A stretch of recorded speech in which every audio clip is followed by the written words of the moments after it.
ಚುನಾವಣೆ ಸಮಯದಲ್ಲಿ ಈ ಬಿಗ್ ಮಾರ್ನಿಂಗ್ ಕಾರ್ಯಕ್ರಮದಲ್ಲೂ ಕೂಡ ನಾವು ಈ ವಿಚಾರವನ್ನ ಚರ್ಚೆ ಮಾಡ್ತಾ ಇದ್ವಿ. ಚುನಾವಣೆ ಸಂದರ್ಭದಲ್ಲಿ ಈ ಜ್ಯೋತಿಷಿಗಳು ಹೇಳುವ ಕೆಲ ಶಾಸ್ತ್ರಗಳನ್ನ ಹಾಗೆ ದೇವರ ವಿಚಾರದಲ್ಲಿ ಇರತಕ್ಕಂತ ಕೆಲ ನಂಬಿಕೆಗಳನ್ನ ಪಾಲನೆ ಮಾಡುವವರ ಸಂಖ್ಯೆ ಸ್ವಲ್ಪ ಹೆಚ್ಚೇ ಆಗ್ಬಿಡುತ್ತಾ ಅಂತ ಹೇಳಿ.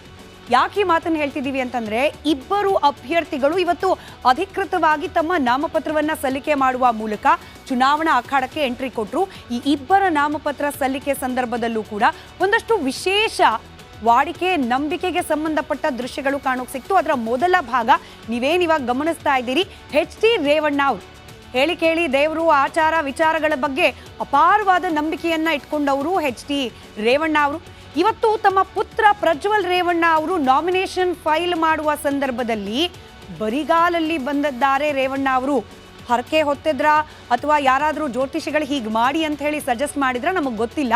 ಆದರೆ ಈ ದೃಶ್ಯ ಅಂತೂ ಬಹಳ ಇಂಟ್ರೆಸ್ಟಿಂಗ್ ಆಗಿತ್ತು. ಹೀಗಾಗಿ ನಿಮ್ಮ ಮುಂದೆ ಇದನ್ನ ನಾವು ತಲುಪಿಸ್ತಾ ಇದ್ದೀವಿ. ಮತ್ತೊಂದು ದೃಶ್ಯ, ಇವತ್ತು ಬೆಂಗಳೂರು ಗ್ರಾಮಾಂತರದ ಕಾಂಗ್ರೆಸ್ನ ಅಭ್ಯರ್ಥಿಯಾಗಿ ತಮ್ಮ ನಾಮಪತ್ರವನ್ನ ಸಲ್ಲಿಕೆ ಮಾಡಿದ್ರು DK ಸುರೇಶ್ ಅವರು.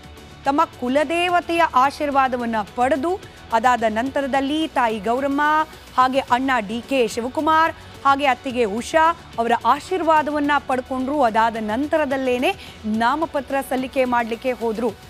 ಅವರವರ ನಂಬಿಕೆ ಅವರವರಿಗೆ, ಎಷ್ಟರ ಮಟ್ಟಿಗೆ ಇದು ಫಲಪ್ರದವಾಗುತ್ತೆ ಅನ್ನೋದು ಅವರ ಹಿಂದಿನ ಅನುಭವದ ಆಧಾರದ ಮೇಲೆ ಅವರೇನೆ ಡಿಸೈಡ್ ಮಾಡಿರ್ತಾರೆ.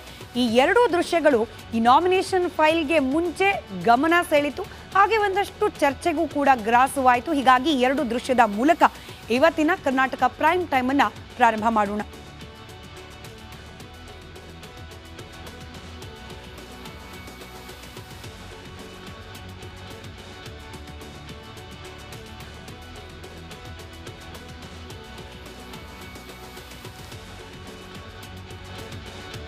ಒಂದು ಕಡೆಯಲ್ಲಿ DK ಸುರೇಶ್ ಅವರು, ಮತ್ತೊಂದು ಕಡೆಯಲ್ಲಿ ಪ್ರಜ್ವಲ್ ರೇವಣ್ಣ ಅವರು ತಮ್ಮ ನಾಮಪತ್ರವನ್ನ ಸಲ್ಲಿಕೆ ಮಾಡಿದ್ರು. ಪ್ರತಿ ಬಾರಿ ಕೆಲ ಅಭ್ಯರ್ಥಿಗಳು ನಾಮಪತ್ರ ಸಲ್ಲಿಕೆ ಮಾಡಿದ ಸಂದರ್ಭದಲ್ಲಿ, ಅಂದ್ರೆ ಎಲ್ಲಾ ಅಭ್ಯರ್ಥಿಗಳು ಕೂಡ ತಮ್ಮ ಆಸ್ತಿಯ ವಿವರವನ್ನ ಡಿಕ್ಲೇರ್ ಮಾಡಲೇಬೇಕು ಚುನಾವಣಾ ಅಧಿಕಾರಿಗಳ ಮುಂದೆ.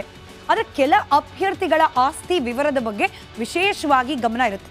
ಹೀಗಾಗಿ ಇವತ್ತು ನಾಮಪತ್ರ ಸಲ್ಲಿಕೆ ಮಾಡಿರುವ ಇಬ್ಬರೂ ಅಭ್ಯರ್ಥಿಗಳ ಆಸ್ತಿಯ ವಿವರವನ್ನ ಮೊದಲಿಗೆ ಗಮನಿಸ್ಬಿಡೋಣ. DK ಸುರೇಶ್ ಅವರು ತಾವೇ ಸಲ್ಲಿಕೆ ಮಾಡಿರುವ ಆಸ್ತಿ ವಿವರದ ಮೂಲಕ ನಾವು ಗಮನಿಸೋದ್ರೆ ಆದ್ರೆ, ಕೋಟ್ಯಾಧಿಪತಿ DK ಸುರೇಶ್ ಅನ್ನೋದನ್ನ ನಾವು ಯಾವುದೇ ರೀತಿಯ ಅನುಮಾನಗಳಿಲ್ಲದೆ ಹೇಳಬಹುದು. ಹಿಂದೆ ಕೂಡ ಕೋಟ್ಯಾಧಿಪತಿಯೇ ಆಗಿದ್ರು. ಇದೀಗ ಅವರ ಆಸ್ತಿ ಪ್ರಮಾಣದಲ್ಲಿ ಗಣನೀಯವಾಗಿ ಏರಿಕೆಯಾಗಿದೆ. ಯಾವ ರೀತಿ ಗಮನಿಸ್ತಾ ಹೋಗೋಣ. ಸದ್ಯ DK ಸುರೇಶ್ ಅವರು ಡಿಕ್ಲೇರ್ ಮಾಡಿಕೊಂಡಿರುವ ಒಟ್ಟು ಆಸ್ತಿಯ ಪ್ರಮಾಣ ಬರೋಬ್ಬರಿ 593.04 ಕೋಟಿಯಷ್ಟು.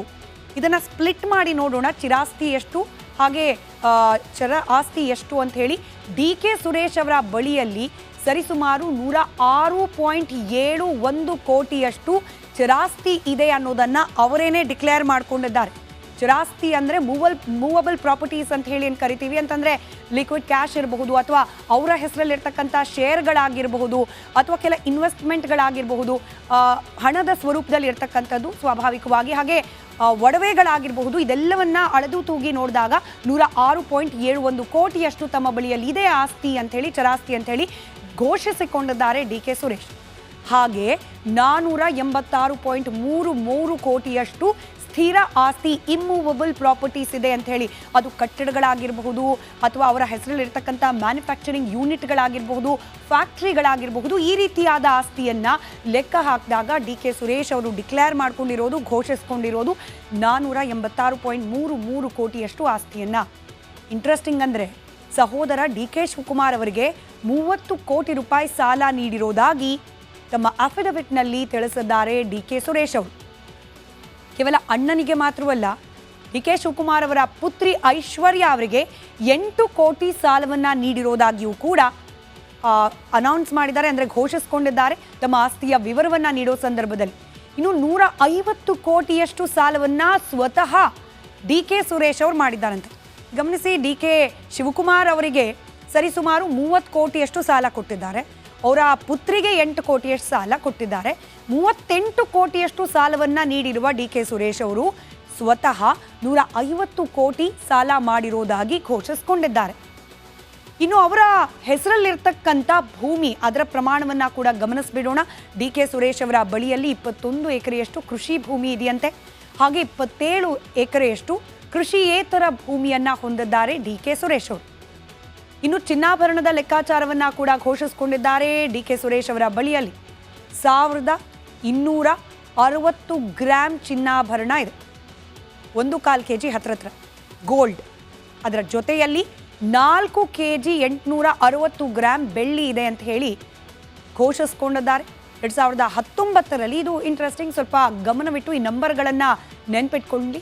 2019ರಲ್ಲಿ ಡಿ ಕೆ ಸುರೇಶ್ ಅವರು ಚುನಾವಣೆಗೆ ನಾಮಿನೇಷನ್ ಫೈಲ್ ಮಾಡುವಾಗ ಘೋಷಿಸಿಕೊಂಡಿದ್ದು 333.86 ಕೋಟಿಯಷ್ಟು. ಕಳೆದ 5 ವರ್ಷದಲ್ಲಿ 259.19 ಕೋಟಿಯಷ್ಟು ಏರಿಕೆಯನ್ನ ಕಂಡಿದೆ ಡಿ ಕೆ ಸುರೇಶ್ ಅವರ ಆಸ್ತಿಯ ಪ್ರಮಾಣ. ಈಗ ಡಿಕ್ಲೇರ್ ಮಾಡಿಕೊಂಡಿರೋದು 593.04 ಕೋಟಿಯಷ್ಟು ಆಸ್ತಿಯನ್ನ. ಕಳೆದ 5 ವರ್ಷದ ಹಿಂದೆ ಇದ್ದಿದ್ದು 333.86 ಕೋಟಿಯಷ್ಟು ಆಸ್ತಿ. ಅಲ್ಲಿಗೆ 5 ವರ್ಷದಲ್ಲಿ 259.19 ಪ್ರಮಾಣ ಕೋಟಿಯಷ್ಟು ಆಸ್ತಿ ಏರಿಕೆಯಾಗಿದೆ ಅಂತ ಹೇಳಿ. ಇದು ಡಿ ಕೆ ಸುರೇಶ್ ಅವರ ಆಸ್ತಿ ಪ್ರಮಾಣ. ಪ್ರಜ್ವಲ್ ರೇವಣ್ಣ ಅವರ ಆಸ್ತಿಯ ವಿವರವನ್ನ ಕೂಡ ಕೆಲ ಹೊತ್ತಿನಲ್ಲಿ ನಿಮ್ಮ ಮುಂದೆ ನಾವು ಇಡ್ತೀವಿ. ಅದಕ್ಕಿಂತ ಮುಂಚೆ ಇವತ್ತು ನಡೆದ ನಾಮಿನೇಷನ್ ಪ್ರಕ್ರಿಯೆ. ಲೋಕಸಭಾ ಚುನಾವಣೆಗೆ ಉಳಿದಿರೋದು 29 ದಿನ ಮಾತ್ರ.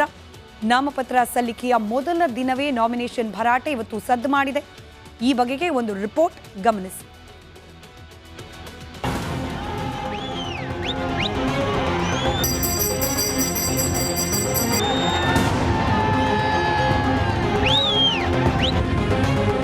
ಕರ್ನಾಟಕದಲ್ಲಿ ಲೋಕಸಮರಕ್ಕೆ ಕೇವಲ 29 ದಿನ ಮಾತ್ರ ಬಾಕಿ ಇದೆ. ಇವತ್ತು ಬೆಂಗಳೂರು ಗ್ರಾಮಾಂತರ ಕಾಂಗ್ರೆಸ್ ಅಭ್ಯರ್ಥಿ ಡಿ ಕೆ ಸುರೇಶ್ ನಾಮಪತ್ರ ಸಲ್ಲಿಸಿದ್ರು. ಅದಕ್ಕೂ ಅಣ್ಣ ಅತ್ತಿಗೆ ಆಶೀರ್ವಾದ ಪಡೆದು ಕುಲದೇವತೆ ಕೆಂಕೇರಮ್ಮಗೆ ವಿಶೇಷ ಪೂಜೆ ಸಲ್ಲಿಸಿದ್ರು. ರಾಮನಗರದ ಚಾಮುಂಡೇಶ್ವರಿಗೆ ಕೈ ಮುಗಿದ್ರು, ದರ್ಗಾಕ್ಕೆ ಭೇಟಿ ನೀಡಿ ಪ್ರಾರ್ಥನೆ ಸಲ್ಲಿಸಿದ್ರು.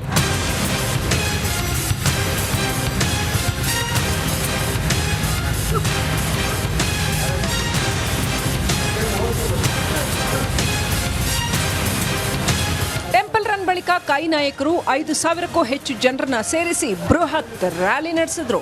ಬಳಿಕ ಬಹಿರಂಗ ಸಮಾವೇಶ ನಡೆಸಿದ್ರು.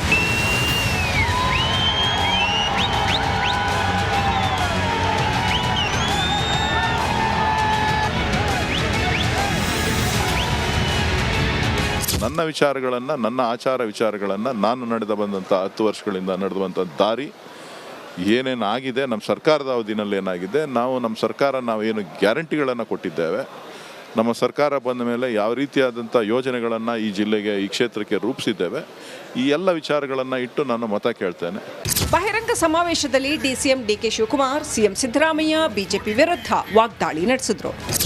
ಡಿ ಕೆ ಸುರೇಶ್ ಅವರು 100 ಮತ್ತೊಮ್ಮೆ ಗೆದ್ದೇ ಗೆಲ್ತಾರೆ.